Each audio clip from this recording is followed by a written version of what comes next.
Have you ever looked in the mirror and wondered if the life you're living is really yours? I'm Emily, and at 19, I thought I had it all figured out. I was a sophomore at community college, worked part-time at a local bookstore, and lived with my loving parents in the quiet town of Millbrook, Ohio. My biggest worry was passing my biology exam. But sometimes, life has a way of shattering everything you believe to be true with a single discovery.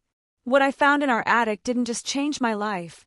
It revealed that my entire existence had been built on a lie so profound, it would make you question everything you thought you knew about the people closest to you. But before we begin, leave a like, subscribe to the channel, and tell us where you're listening from. The October wind rattled the windows of our two-story colonial house as I climbed the creaky wooden stairs to the attic. Mom had asked me to look for her old sewing machine, claiming she wanted to take up quilting again. The attic smelled of dust and forgotten memories, with cardboard boxes stacked like sentinels in the dim light filtering through a small window. I'd been up there countless times as a child, playing hide-and-seek or searching for Christmas decorations, but today felt different. Maybe it was the way the afternoon light cast long shadows across the floorboards, or maybe it was the strange tension I'd noticed between my parents lately, hushed conversations that stopped when I entered the room, worried glances they thought I hadn't seen. After finding the sewing machine buried behind a stack of old photo albums, I was about to leave when my foot caught on a loose floorboard. As I bent down to examine it, I noticed the board was actually concealing a small space underneath. My curiosity got the better of me, and I pried it up with my fingers. Inside was a weathered cardboard box, no bigger than a shoebox, wrapped in what looked like an old pillowcase. My heart began to race as I lifted it out. The box was heavier than I expected, and something rattled inside when I shook it gently. I sat cross-legged on the dusty floor and carefully opened the box. Inside were yellowed newspaper clippings, torn documents, and a few faded photographs.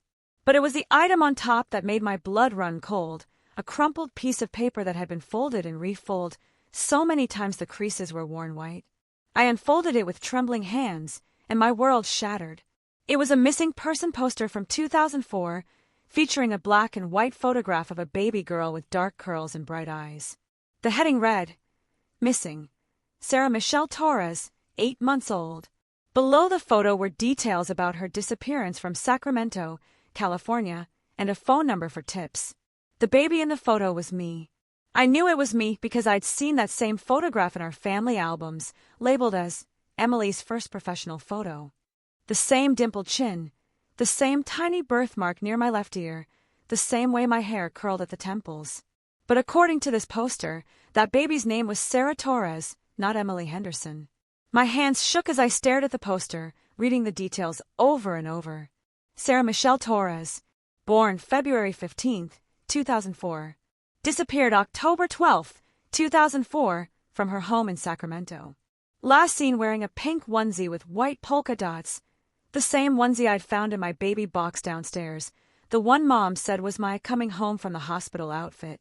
The newspaper clippings told the story of a massive search effort, FBI involvement, and desperate parents pleading for their daughter's return. There were photos of Miguel and Carmen Torres, Sarah's parents, holding each other as they begged for information about their missing baby. I felt sick. The people I'd called Mom and Dad my entire life, David and Linda Henderson, had they stolen me? Had they taken me from my real parents and raised me as their own? With shaking fingers, I dug deeper into the box. There were more newspaper clippings chronicling the search for Sarah Torres, documents that looked like they might be birth certificates or medical records, but they were too damaged to read clearly. At the bottom of the box was a small envelope with "just in case" written in handwriting I didn't recognize. Inside the envelope was a letter, written in the same unfamiliar handwriting. If you're reading this, then you've found what we hoped you'd never have to find. We love you more than life itself, and everything we did was to protect you. The truth is complicated, and we pray you'll understand that we are your real parents in every way that matters. You were never safe with them. We saved you. We gave you the life you deserved. Please find it in your heart to forgive us. Mom and Dad. I read the letter 3 times, my mind reeling. What did they mean I was never safe? Who were them? And how could they possibly justify taking me from my biological parents? The sound of the front door opening downstairs made me jump. Mom was home from work. "Emily? Where are you, sweetie?" Her voice called up the stairs. I quickly shoved everything back into the box and hid it behind a stack of old books. My heart was pounding, so hard I was sure she could hear it from downstairs. "I'm in the attic, Mom. Found your sewing machine." I called back, amazed at how normal my voice sounded when everything inside me was screaming. "Great. Come down when you're ready. I'm making your favorite tonight, chicken and dumplings." Chicken and dumplings. The same meal she'd made every time I was sick or upset, the same meal she taught me to make when I was 12. How could the woman who'd bandaged my scraped knees and stayed up all night when I had the flu be the same person who'd stolen me from my real family?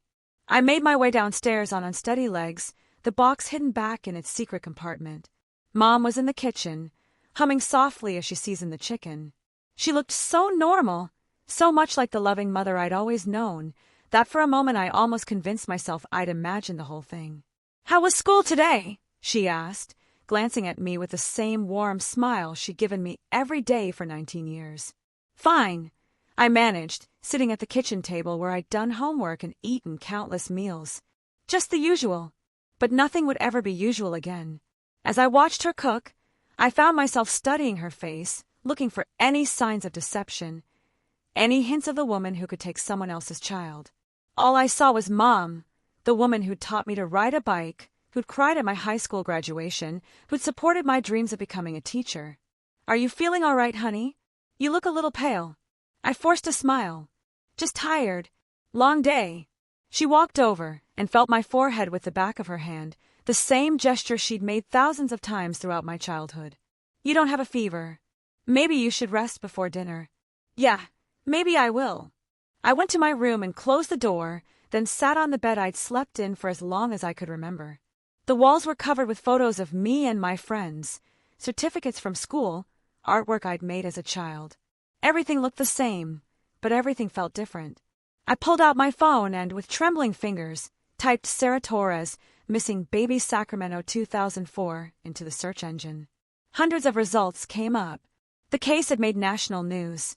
There were websites dedicated to finding missing children, forums where people speculated about what had happened to baby Sarah, and recent articles marking the anniversary of her disappearance.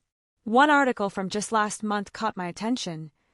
Parents never give up hope for missing daughter's return. There was a recent photo of Miguel and Carmen Torres, now in their 40s, standing beside a bulletin board covered with age-progressed photos of what Sarah might look like now. I clicked on the article and read about how the Torres family had never stopped searching for their daughter. They'd hired private investigators, worked with the FBI, and even appeared on television shows about missing children. Carmen Torres was quoted as saying, "Not a day goes by that I don't think about Sarah. She'd be 19 now, probably in college. I wonder if she likes to read like I do, or if she's good at math like her father. I just want her to know that we never stopped loving her." I stared at the photo of Carmen Torres, looking for any resemblance to myself. She had dark hair like mine, and when I looked closely, I could see similar features around the eyes and mouth. But did that mean anything? People always said I looked like Mom, Linda Henderson too.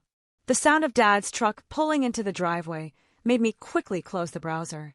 I heard him come through the front door and greet Mom with the same kiss on the cheek he'd given her every evening for as long as I could remember. "How are my girls?" he called out, his voice carrying the same warmth and affection it always had. I couldn't bring myself to go downstairs for dinner. Instead, I told them I wasn't feeling well and stayed in my room, claiming I needed to study. But I couldn't concentrate on anything except the questions swirling in my mind. If I really was Sarah Torres, then everything I knew about my life was a lie. My name, my birthday, my entire history, all of it fabricated. But the people I'd called Mom and Dad had raised me with love and kindness. They'd never given me any reason to doubt their devotion. Yet the evidence was undeniable. The missing person poster, the newspaper clippings, the letter admitting they'd taken me, it was all there, hidden in our attic like a guilty secret. As I lay in bed that night, staring at the ceiling I'd stared at for countless nights before, I made a decision. I had to know the truth. I had to find out who I really was and why I'd been taken from my biological parents. But first, I had to figure out how to confront the people who'd raised me, the people who might have stolen me from my real family, but who had also given me a life filled with love and security. The truth was out there, waiting to be discovered. And I was going to find it, no matter what it cost me. I barely slept that night. Every time I closed my eyes, I saw the face of baby Sarah Torres staring back at me from that missing person poster. By morning, I'd made up my mind. I had to confront my parents directly. I couldn't live with the secret burning inside me, and I needed to hear their explanation. Mom was making pancakes when I came downstairs, still in her bathrobe with her graying hair pulled back in a messy bun. Dad sat at the kitchen table reading the newspaper, his reading glasses perched on the end of his nose. They looked so normal, so much like the loving parents I'd always known, that I almost lost my nerve. "Morning, sweetheart," Mom said, glancing over her shoulder. "I was worried about you last night. You hardly touched your dinner." "I'm fine," I said, though my voice sounded strained even to my own ears. Dad looked up from his paper. "You sure? You look like you've seen a ghost." The irony of his words wasn't lost on me. In a way, I had seen a ghost, the ghost of a child I was supposed to be. I sat down at the table, my hands clasped tightly in my lap. "Mom, Dad, I need to ask you something important." Something in my tone must have alerted them, because Mom turned off the stove and came to sit beside me, while Dad folded his newspaper and gave me his full attention. "What is it, honey?" Mom asked, reaching for my hand. I pulled away, and I saw the hurt flash across her face. "I was in the attic yesterday, looking for your sewing machine like you asked. I found something." The silence that followed was deafening. I watched as my parents exchanged a look, quick but loaded with meaning. Dad's face went pale, and Mom's hand moved to her throat in a gesture I'd seen her make when she was nervous. "What did you find?" Dad asked quietly. "You know what I found." My voice was steadier than I felt. The box under the floorboard, the newspaper clippings, the missing person poster.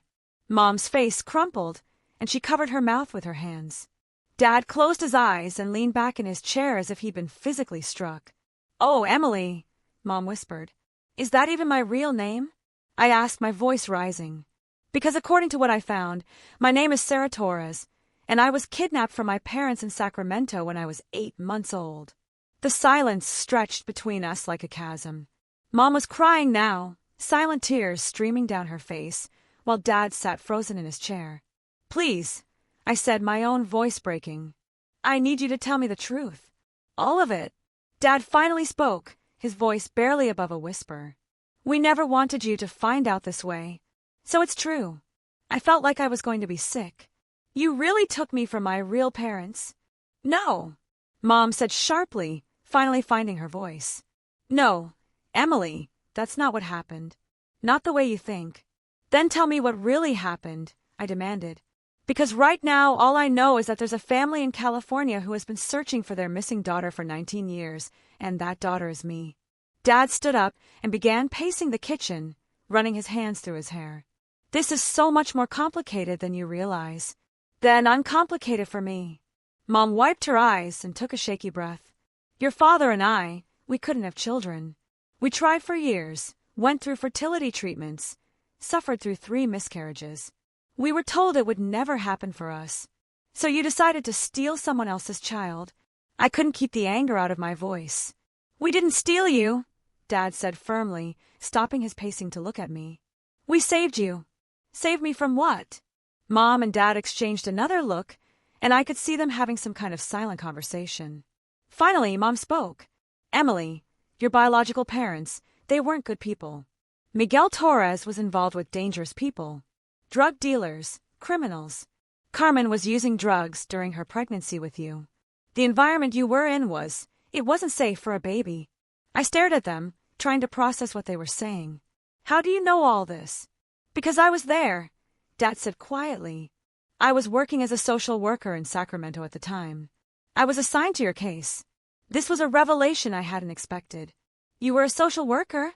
"For 15 years before we moved here. I specialized in child protective services." He sat back down, suddenly looking older than his 52 years. "I was investigating reports of child neglect and drug use in the Torres household.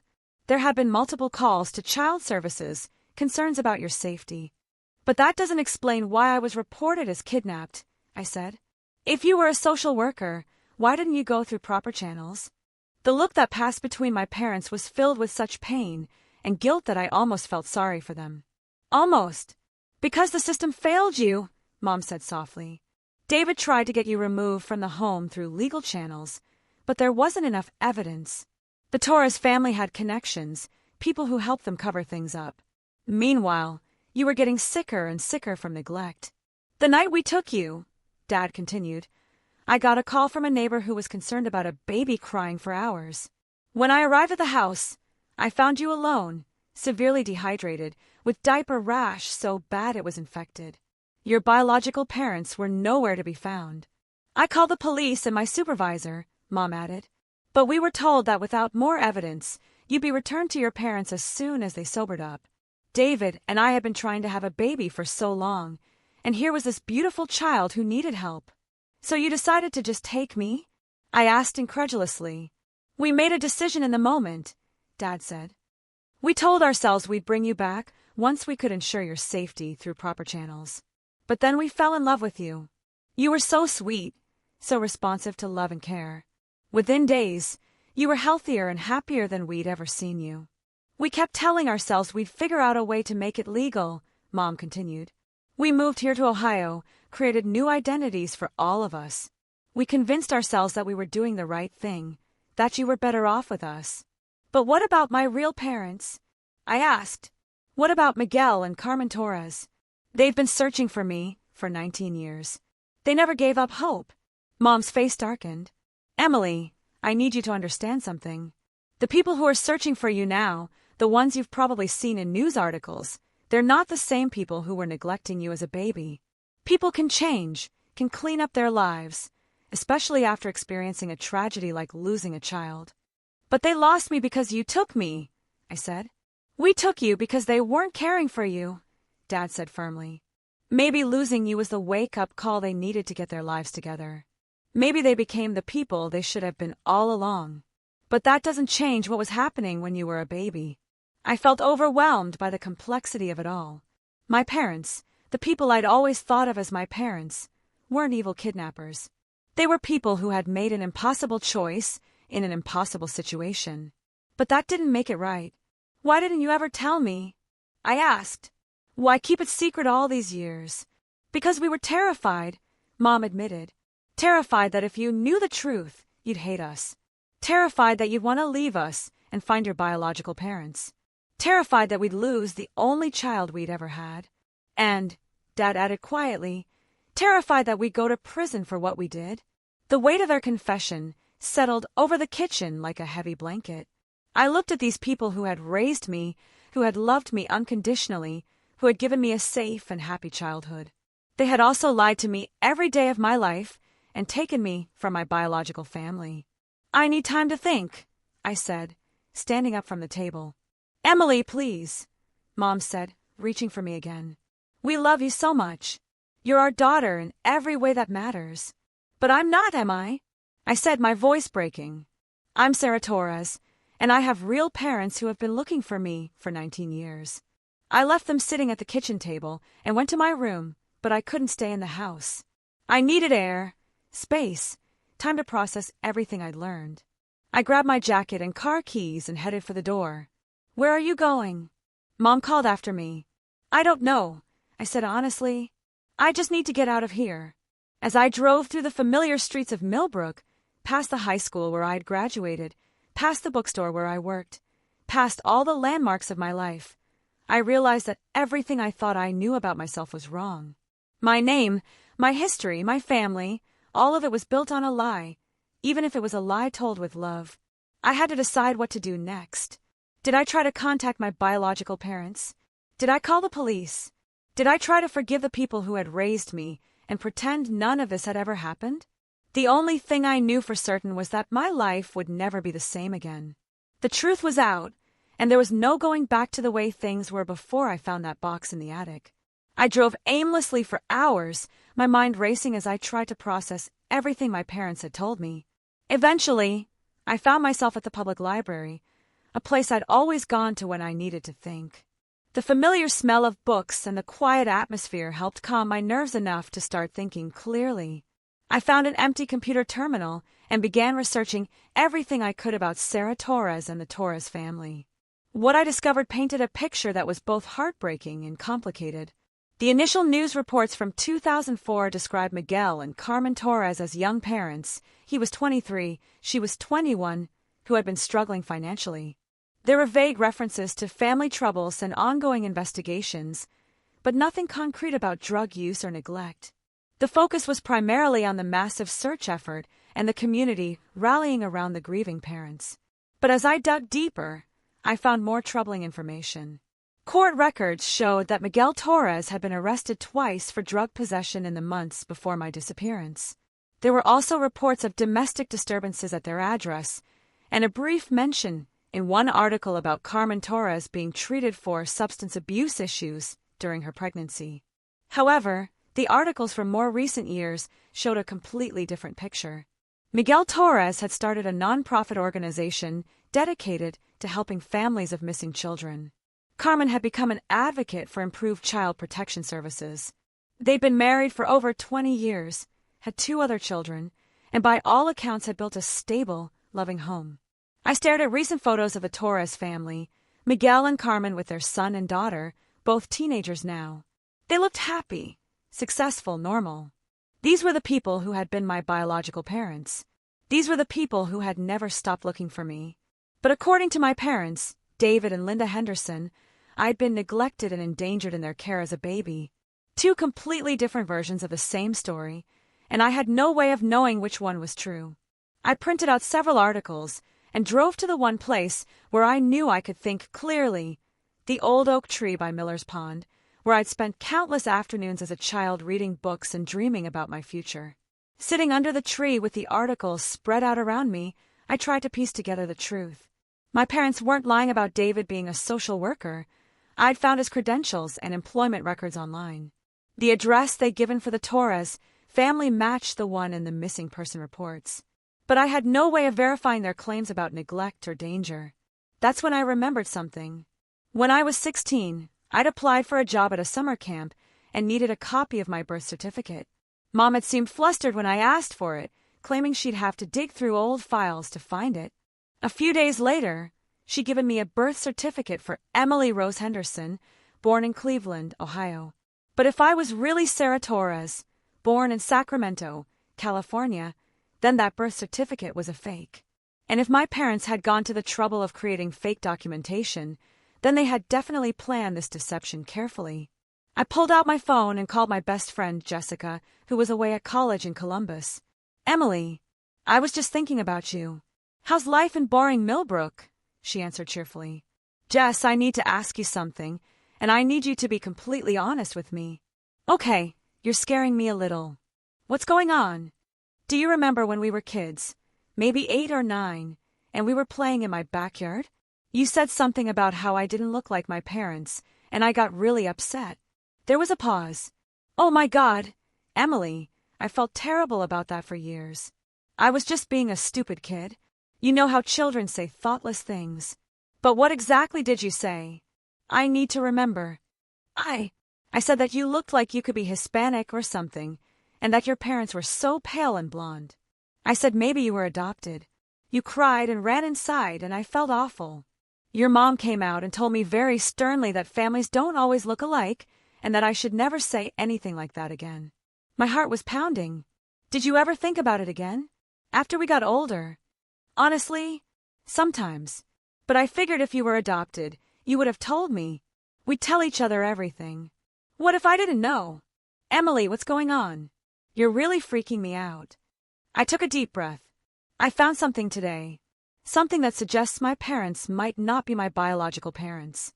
"What kind of something?" "A missing person poster. With my picture on it." Jessica was quiet for a long moment. "Are you serious?" "Dead serious. There's a family in California who has been searching for their missing daughter for 19 years. The daughter's name is Sarah Torres, and she looks exactly like me." "Holy shit, Emily. What are you going to do?" "I don't know. I confronted my parents, and they admitted they took me, but they claim they were protecting me from neglect and abuse. They say they were trying to save me." "Do you believe them?" "I don't know what to believe anymore. Everything I thought I knew about my life might be a lie. Emily, you need to be careful. If your parents really did kidnap you, then they've been living with this secret for 19 years. They might be desperate to keep it hidden. You think they'd hurt me? I think people do crazy things when they're cornered. And Emily, if this is true, then there's a family out there who has been grieving for their lost daughter for almost 20 years. They deserve to know you're alive and safe. After I hung up with Jessica, I sat by the pond until the sun began to set, watching the water ripple in the evening breeze. I thought about the life I'd lived, the memories I'd made, the love I'd received from David and Linda Henderson. Even if they weren't my biological parents, they had raised me with kindness and care. They had given me opportunities, supported my dreams, and created a home filled with warmth and security. But I also thought about Miguel and Carmen Torres, who had spent 19 years wondering what happened to their baby daughter. I thought about the siblings I'd never met, the grandparents who had probably died, never knowing what happened to Sarah.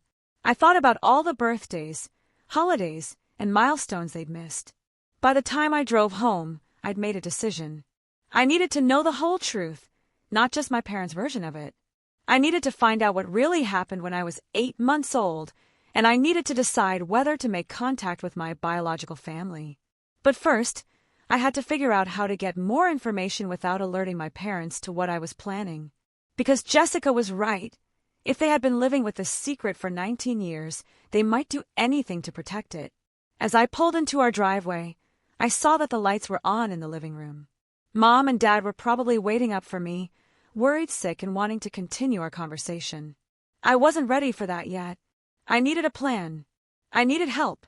And I needed to be very, very careful about who I trusted with this information. Because the truth was out there, waiting to be discovered. And I was going to find it, no matter what the cost. The next morning, I called in sick to work and waited until my parents left for their jobs before beginning my real investigation. I had decided to approach this systematically, like a detective gathering evidence. I needed facts, not just conflicting stories. My first stop was the Millbrook Police Department. I'd grown up in this town, and Officer Martinez had been the school resource officer when I was in high school. He'd always been kind to me, and I hoped he might help me understand my options. "Emily Henderson," he said with a warm smile when I approached his desk. "How's college treating you?" "It's good, Officer Martinez. Actually, I was hoping you could help me with something." "It's complicated." His expression grew serious. "What's going on?" I pulled out photocopies of the missing person poster and newspaper clippings. "I found these hidden in my house. I think I might be this missing child." Officer Martinez studied the documents carefully, his frown deepening as he read. "Emily, this is very serious. Are you certain about this? The photo is identical to one in my baby album. Same clothes, same birthmark, everything. And when I confronted my parents, they admitted they took me from California, but they claimed they were protecting me from neglect. Have you considered that this might be a coincidence? Maybe you just resemble this missing child." I thought about that, but there are too many similarities. The timing, the appearance, the fact that my parents became defensive when I asked about it. Officer Martinez leaned back in his chair. "If what you're suggesting is true, then we're talking about kidnapping charges. This would be a federal case because it crosses state lines." "I'm not sure I want to press charges," I said quickly. "I just want to know the truth. Is there a way to find out more without getting anyone in trouble? Emily, if a crime was committed, we can't just ignore it. But let me make some calls and see what I can find out about the original case. Can you leave these copies with me?" I agreed and left the police station feeling more anxious than ever. I hadn't expected Officer Martinez to mention criminal charges right away. The thought of my parents going to prison made me feel sick, even though I was angry at them for lying to me. My next stop was the library, where I spent hours researching everything I could about the missing persons case and about David Henderson's work history. I found several articles about his career as a social worker, including one from 2003 that mentioned him receiving an award for outstanding dedication to child welfare. But I also found something troubling. In 2004, shortly after my disappearance, David Henderson had abruptly resigned from his position with Sacramento County Child Protective Services. The brief article about his resignation mentioned that he was pursuing other opportunities and relocating to Ohio with his family. The timing was too convenient to be coincidental. He'd left California just months after I'd gone missing, and he'd never worked as a social worker again. Instead, he'd taken a job at a local insurance company where he'd worked for the past 19 years. I called the Sacramento County Child Protective Services office, claiming to be a journalism student researching the Sarah Torres case. The woman who answered was helpful but couldn't give me specific information about personnel from 2004. "I can tell you that we cooperated fully with the FBI investigation," she said. "If there had been any evidence that one of our employees was involved in the disappearance, it would have been thoroughly investigated. Was there ever any evidence that the Torres family was neglecting their child? I can't discuss specific cases, but I can tell you that any reports of child neglect would have been documented and investigated according to our protocols." This wasn't giving me the answers I needed. I decided to try a different approach and call the Sacramento Police Department. "I'm trying to get information about the Sarah Torres case from 2004, I told the detective who answered. "Are you a family member?" I hesitated. "I might be. I think I might be Sarah Torres." There was a long pause. "Ma'am, I'm going to need you to come in and speak with someone in person. This is not something we can discuss over the phone. I'm in Ohio right now, but I could drive out there if necessary. Before you do that, let me connect you with Detective Rodriguez. He's been with our department for over 20 years and worked on the original case." Detective Rodriguez listened carefully as I explained my situation. Unlike Officer Martinez, he seemed less concerned about the legal implications and more focused on the facts. "Miss Henderson, I remember this case very well. The Torres family was devastated by their daughter's disappearance. We investigated every lead, interviewed dozens of people, and worked closely with the FBI. The case is still technically open. Did you ever investigate David Henderson?" "We investigated everyone who had contact with the family. Henderson was a social worker who had visited the home a few times regarding complaints from neighbors. He was interviewed and cleared of any involvement. But what about the complaints? Were there really reports of neglect?" Detective Rodriguez was quiet for a moment. "I can tell you that there had been several calls to child services about the Torres household. Neighbors reported hearing a baby crying for extended periods, and there were concerns about the parents' lifestyle. However, when social workers investigated, they found no evidence of abuse or neglect that would justify removing the child. So the reports were unfounded, not necessarily unfounded, but not substantial enough to warrant legal action. The Torres family was struggling financially, and Miguel Torres had some legal troubles, but loving your child while dealing with personal problems isn't a crime." This was getting more confusing by the minute. What happened to the case? Why was it never solved? Honestly, we believed it was most likely a stranger abduction. There was no evidence of family involvement, no ransom demands, no witnesses. The child simply vanished from her crib while her parents were asleep in the next room. But if David Henderson had access to the house as a social worker, that's something we'd need to investigate further if you're serious about pursuing this. "But Miss Henderson, I need to warn you, if you really are Sarah Torres, then coming forward is going to turn your life upside down. The Torres family has never given up hope, and this would be front-page news." After I hung up, I sat in my car outside the library, feeling overwhelmed. Everyone I'd spoken to had given me different pieces of the puzzle, but none of them painted a clear picture of what had really happened. My phone rang, and I saw it was my mom calling. "Emily, where are you?" "I came home for lunch, and you weren't here." "I'm at the library doing some research." "Research about what we talked about yesterday." I could hear the fear in her voice. "Mom, I need to ask you something, and I need you to be completely honest with me." "Okay. Did you and Dad plan to take me, or was it really a spur-of-the-moment decision?" There was a long pause. "Emily, please come home. We need to talk about this as a family." "I'm not ready to come home yet. I need more time to think." "Emily, you're scaring me. Please don't do anything rash. Whatever you're thinking of doing, we can work through this together." "I'll come home tonight," I said. "But Mom, I need you to understand that everything has changed. I can't just pretend I didn't find what I found." "I know, sweetheart. I know." After I hung up, I made one more call to Jessica. "I need you to do me a favor," I said when she answered. "I need you to help me find Miguel and Carmen Torres." "Emily, are you sure about this?" "No, I'm not sure about anything. but I need to hear their side of the story before I decide what to do next. Okay. What do you need me to do? Help me find their contact information. I'm afraid to search for it myself in case my parents are monitoring my internet activity somehow. Within an hour, Jessica had found a phone number for the Torres family and an address in Sacramento. She'd also found social media profiles for both Miguel and Carmen, showing photos of their life over the past 19 years. Emily, Jessica said softly, you should see these photos. Carmen Torres posts a picture of Sarah, of you, every year on her birthday and on the anniversary of her disappearance. She writes these heartbreaking messages about how much she misses her daughter and how she'll never stop hoping for her return. I felt tears building in my eyes. What about their other children? They have a son who's 16 and a daughter who's 14. In some of the photos, there are 4 place settings at the dinner table, like they're saving a spot for Sarah. That broke something inside me. For 19 years, this woman had been setting a place at her table for a daughter who might never come home.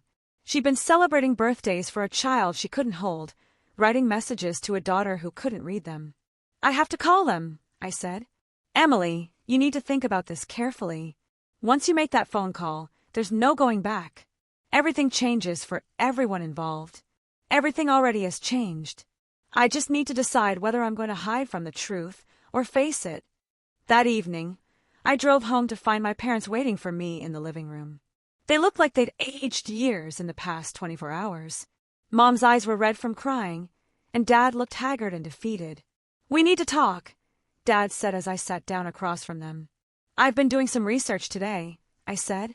I called the police in Sacramento. The color drained from both their faces. Emily, Mom whispered, what did you tell them? I told them I might be Sarah Torres. Detective Rodriguez remembered the case. He said you were investigated and cleared, but he also said the reports of neglect weren't as serious as you made them sound. Dad leaned forward, his hands clasped tightly together. Emily, I need you to understand something. When you're a social worker, you see things that haunt you. You see children who are hurt, neglected, abandoned. When I saw you in that house, alone and crying, something in me snapped. But the detective said there wasn't enough evidence to justify removing me from my parents. Because the system is flawed. Dad's voice rose, and I saw a flash of the passion that had probably driven him as a social worker. How many children have to suffer before there's enough evidence? How many reports have to be filed before action is taken? But David, Mom said quietly, we also took her because we wanted a baby so desperately. We can't pretend it was entirely altruistic. Dad's shoulder sagged. You're right. We saw an opportunity to save a child and fulfill our own dreams at the same time. It seemed like a miracle, a way to solve 2 problems at once. Except you created a much bigger problem, I said. You separated me from my biological family, and you've been lying to me my entire life.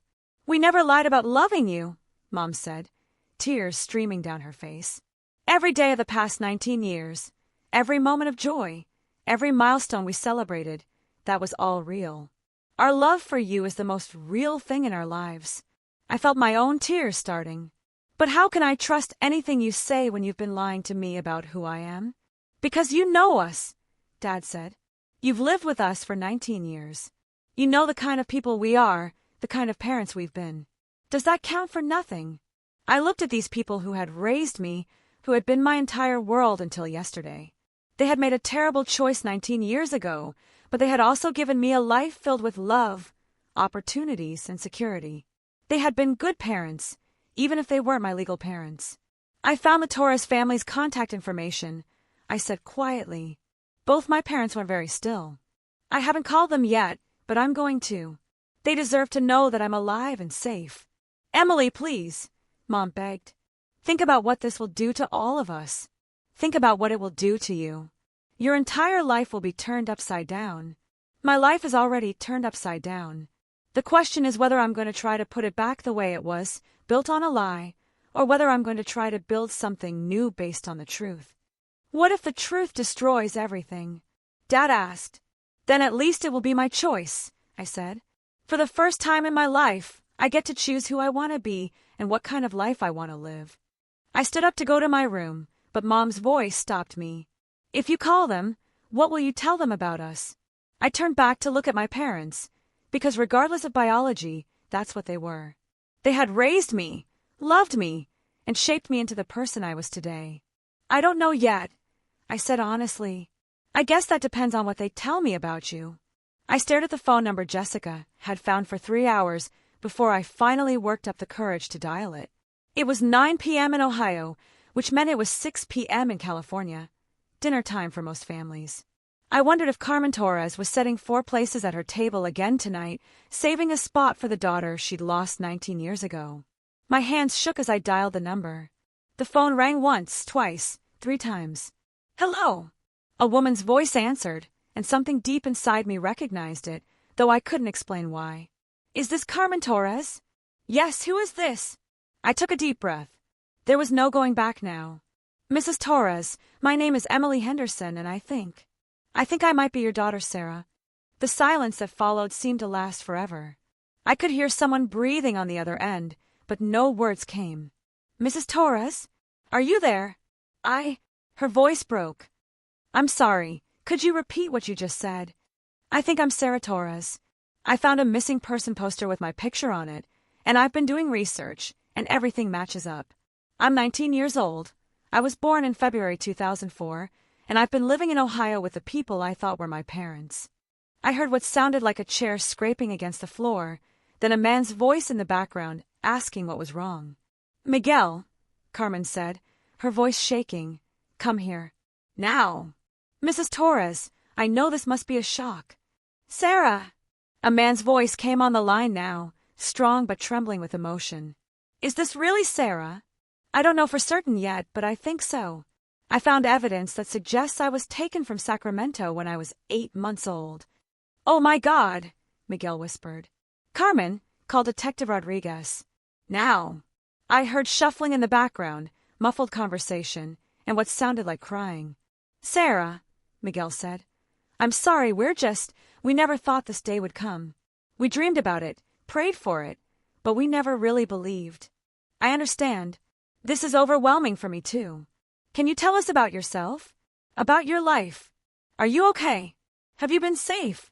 The genuine concern in his voice made my chest tight. I'm okay. I've been safe. The people who raised me, they loved me. They gave me a good life. Thank God. Carmen's voice came back on the line. She must have taken the phone back from Miguel. We always hoped that whoever had you was taking good care of you. Mrs. Torres, I need to ask you some difficult questions. Anything. Ask me anything. When I was a baby, were you and your husband having problems? Were there reports to child services? Carmen was quiet for a moment. Yes, she said softly. We were very young, and we were struggling. Miguel had gotten involved with some bad people, and I was dealing with some issues too. We weren't the parents we should have been. The people who raised me said you were using drugs, and that I was being neglected.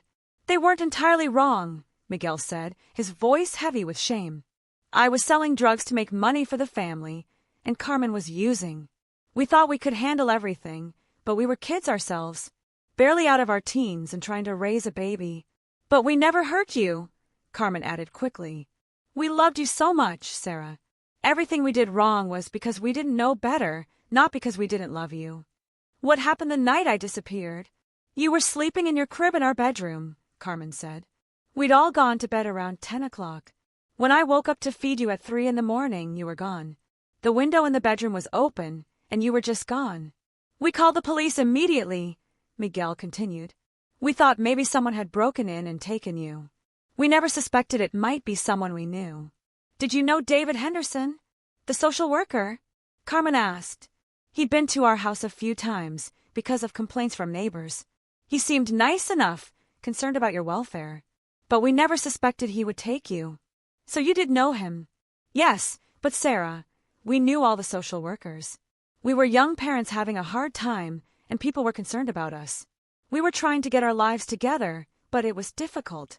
I felt a strange mix of emotions. Relief that my biological parents seemed like good people now, sadness for the struggles they'd faced, and confusion about who was telling the truth about my early months of life. Can you tell me about my family? Do I have siblings? Yes, Carmen said, and I could hear the joy creeping into her voice. You have a brother, Alex. He's 16. And a sister, Maria. She's 14. They've grown up knowing about you, looking at your pictures, hoping you come home someday. What are they like? Alex is a lot like his father. Serious, responsible, good at math. He wants to be an engineer. Maria is more like me, artistic, emotional, a dreamer. She writes poetry about you sometimes. Tears were running down my face now. I had siblings. I had a family who had never forgotten me, who had kept my memory alive for 19 years. There's something else, Miguel said. Your grandmother, my mother, she passed away 2 years ago. She never stopped believing you'd come home. She kept a photo of you on her nightstand until the day she died. That broke something inside me. I'm so sorry. It's not your fault, Mija, Carmen said softly. None of this is your fault. What happens now? I asked. I mean, if I really am Sarah, what happens to the people who raised me? They committed a crime, but they also gave me a loving home. Miguel and Carmen were quiet for a long moment. Sarah, Miguel finally said, we've spent 19 years wondering if you were alive, if you were safe, if you were loved. If the people who took you gave you those things, then we're grateful to them. But they still took our daughter, Carmen added, her voice harder now. They let us suffer for 19 years, thinking you might be dead. I know, and I'm angry about that too. But I'm also confused because they're the only parents I've ever known. We understand, Miguel said. This is complicated for everyone involved. Sarah, Carmen said, would you be willing to take a DNA test? We need to be absolutely certain before we move forward with anything. Yes, of course. And would you consider coming to California to meet us? I know it's a lot to ask, but we've been waiting so long to see you. I thought about my parents, David and Linda Henderson, waiting for me at home. I thought about the life I'd built in Ohio, my job, my friends, my plans for the future. I thought about Alex and Maria, the siblings I'd never met, and about the grandmother who had died, still hoping for my return. Yes, I said. I'll come to California. Really? Carmen's voice was full of wonder. I need to know the truth. All of it. And I need to meet my family. We talked for another hour, covering 19 years of life in fragments and snapshots. They told me about family traditions, about the room they'd kept ready for me, about the birthday cakes they'd made every year, even though I wasn't there to eat them. I told them about school, about my dreams of becoming a teacher, about the people who had raised me with love and kindness. When I finally hung up, I felt emotionally drained but also strangely hopeful. Carmen and Miguel Torres didn't sound like the neglectful parents David and Linda had described. They sounded like people who had made mistakes when they were young but had grown and changed over the years. I walked downstairs to find my parents sitting in the living room, clearly waiting for me. You called them, Mom said. It wasn't a question. Yes. What did they say?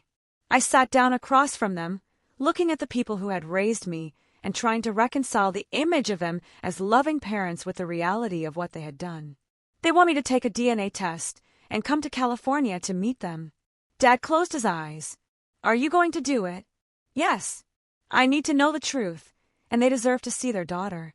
And what about us? Mom asked quietly. What happens to us? I don't know, I said honestly. That depends on a lot of things. It depends on what the DNA test shows. It depends on what I learn when I meet them. And it depends on whether you're finally going to tell me the complete truth about what happened 19 years ago. My parents looked at each other, and I saw them have another one of their silent conversations. There are things we haven't told you, Dad said finally. What things? Things about that night. About why we really took you. I leaned forward. Tell me. Mom took a shaky breath. The night we took you, we didn't just find you crying in your crib. We found you unconscious. The word unconscious hit me like a physical blow. I stared at my parents, trying to process what Dad had just said. What do you mean unconscious? Dad ran his hands through his hair, a gesture I'd seen him make countless times when he was stressed. When I got to the Torres house that night, the neighbor who called me met me outside. She said she'd been hearing you cry for hours, but then suddenly, everything went quiet. She was worried. We went inside together, Mom continued. The front door was unlocked, and we could smell alcohol and something else. Marijuana, maybe other drugs. Miguel and Carmen were passed out on the couch in the living room. And when we found you in the bedroom, Dad said, his voice breaking. You weren't crying anymore. You were lying in your crib, completely still, barely breathing. I felt like the room was spinning. What was wrong with me? We think you had ingested something. There were pills scattered on the floor near your crib, and there was a sippy cup with something in it that definitely wasn't milk or formula. Mom was crying now. You were so pale, so still. David checked your pulse and breathing. We thought you might die. Why didn't you call 911? We did, Dad said. But then I realized what would happen. You'd be taken to the hospital, treated, and then returned to the same environment that had nearly killed you. Miguel and Carmen would sober up, claim it was an accident, and you'd be back in danger within days. The system was broken, Mom added. David had seen it happen before.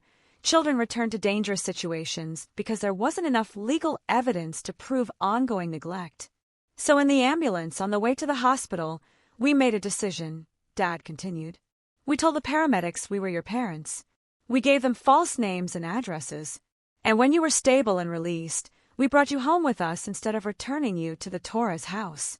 I sat in stunned silence, trying to absorb this new version of events. So I was actually dying. You came very close, Dad said. The doctors said if we'd found you even an hour later, it might have been too late. But Miguel and Carmen told me they put me to bed at 10 o'clock and found me missing at 3 in the morning. They said I was kidnapped from my crib. My parents exchanged another look. They probably believe that's what happened, Mom said softly. When they woke up and found you gone, they probably didn't remember what had really occurred. People don't always remember things, clearly when they're under the influence. Or, Dad added grimly, they remember, but they've convinced themselves over the years that it happened differently. It's easier to believe your child was stolen than to accept that your negligence nearly killed her. I felt sick. 2 completely different versions of the same night, and I had no way of knowing which one was true. The Torres family seemed genuine in their belief that I'd been kidnapped from my crib while they slept. But my parents seemed equally certain that they'd saved me from a life-threatening situation. Why didn't you ever tell me this before? I asked. Because we were afraid you'd blame us for not trying harder to work within the system, Dad said. We were afraid you'd think we should have found another way to save you without separating you from your biological family. And because we were terrified that if anyone found out what really happened, we'd lose you and go to prison, Mom added. Do you have any proof of what you're telling me? Dad stood up and left the room, returning a few minutes later with a folder I'd never seen before. Hospital records from that night. Medical reports showing the substances found in your system. Documentation of your condition when you were admitted. I opened the folder with trembling hands. The medical records were detailed and damning. They showed that an 8-month-old infant had been brought to Sacramento General Hospital suffering from what appeared to be accidental ingestion of multiple substances, including alcohol and prescription drugs. The child had been severely dehydrated and malnourished, with signs of chronic neglect. But the names on the records were David and Linda Henderson, not Miguel and Carmen Torres. You gave false information to the hospital, too. We had to, Dad said. If we'd given the real information, you would have been returned to the same dangerous situation. But this means my biological parents never knew I was in the hospital. They woke up and found me missing, not knowing that I'd been poisoned and nearly died. We called child services the next day and reported what we'd found, Mom said. We told them about the condition of the house, about your parents being unconscious, about the drugs and alcohol. But we didn't tell them we had taken you. What did child services do? They investigated and found the house empty. Miguel and Carmen had left, probably to look for you or to avoid getting in trouble. The case was turned over to the police as a possible kidnapping. I stared at the medical records, trying to reconcile this new information with everything else I'd learned. If what my parents were saying was true, then they really had saved my life. But they'd also deprived my biological parents of a chance to get help, to learn from their mistakes, to become better parents. What would have happened if you'd done things legally? I asked. You would have been placed in foster care while your parents went through drug rehabilitation and parenting classes, Dad said. If they completed the program successfully, you would have been returned to them. If not, you would have remained in the system until you were adopted by strangers. So there were other options besides kidnapping me. Yes, but none that guaranteed your safety or kept you with people who loved you, Mom said. But Miguel and Carmen love me too. They're my biological parents, and they've been searching for me for 19 years. We know, Dad said quietly. And that's the tragedy of this whole situation. There were no good choices, only impossible ones. I closed the folder and looked at my parents, the people who had raised me, loved me, and given me a good life, but who had also made a decision that had caused immeasurable pain to another family. I still have to go to California, I said. I have to meet them and hear their side of the story. We understand, Mom said, though I could see how much it hurt her to say it. But I want you to know that regardless of what happens, you'll always be my parents too. You raised me, loved me, and saved my life. That counts for something, even if the way you did it was wrong. Both my parents started crying, and I found myself crying too. We sat in our living room, the room where I'd learned to walk, where we'd watched movies together, where I told them about my first kiss, and grieved for the family we'd been before the truth came out. What's going to happen to us? Mom asked through her tears. I don't know, I said honestly. Miguel and Carmen deserve to know what really happened that night. They deserve to understand why their daughter was taken. But I also don't want to see you go to prison for trying to save my life. Maybe it's time we stopped running from the truth, Dad said. Maybe it's time we face the consequences of what we did, regardless of why we did it. Let me go to California first, I said. Let me meet them and take the DNA test and hear their story. Then we'll figure out what to do next. 3 days later, I was on a plane to Sacramento. I'd arranged to stay with Jessica's cousin who lived there, and I'd scheduled a meeting with Miguel and Carmen Torres for the next day. I'd also arranged to have a DNA test done at a local lab, with results to be sent to both families. As the plane descended into Sacramento, I looked down at the city where I'd been born and wondered what my life would have been like if I'd grown up here. Would I have been happy with Miguel and Carmen? Would they have overcome their problems and become good parents? Or would I have ended up in foster care, bounced around from home to home? I thought about my siblings, Alex and Maria, who I was going to meet for the first time. I thought about the grandparents I'd never known, the family traditions I'd missed, the life I might have lived. But I also thought about David and Linda Henderson, sitting in their house in Ohio, probably wondering if they'd ever see me again. They had made an impossible choice in an impossible situation, and everyone involved had paid a price for it. The truth was complicated, messy, and painful. There were no clear heroes or villains in this story, just people who had made decisions based on love, fear, and desperation. As I collected my luggage and headed toward the airport exit, I realized that my life was about to change again. I was about to meet my biological family for the first time in 19 years. I was about to learn more about who I really was and where I came from.